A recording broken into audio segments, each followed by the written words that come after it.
¡Por la familia! Conozcan a Don Vito. ¡Esto es lo que te pertenece! A su mujer. Te abandono. Y a sus hijos. Estoy preocupado por él. Creo que está atravesando una especie de crisis, Frankie. Una familia muy especial. Que nuestra familia deja el negocio. ¿Desde cuándo un padrino hace negocios legales? Hay que matarlo. Te lo vengo diciendo desde que eras niño. No se mata a un padre. Yo digo que le enviemos a un psiquiatra. ¿Son los mafiosos? Un adelanto, nena. No soy una puta, soy su esposa. No sé nada de extraer balas a gángsters, soy psicoanalista. Todo lo que diga quedará en esta habitación. Llevas un micrófono en los Y calzoncillos. de su vida sexual. ¡Vete a la mierda! Vito, creo que pasas demasiado tiempo con tu psicoanalista.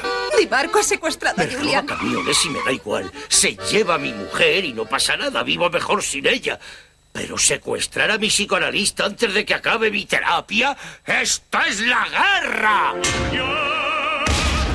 También intentó calentarme la cabeza. Intentó decirme que mi bici era mi polla. Cuando controlas todos los negocios sucios de la ciudad, Soy el psicoanalista del padrino. ¿quién necesita una terapia? ¿Has visto algo tan tierno y tan maduro al mismo tiempo?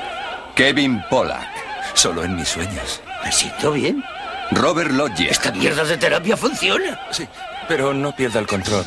en Dispara como puedas. No es un negocio, es personal. ¡La familia!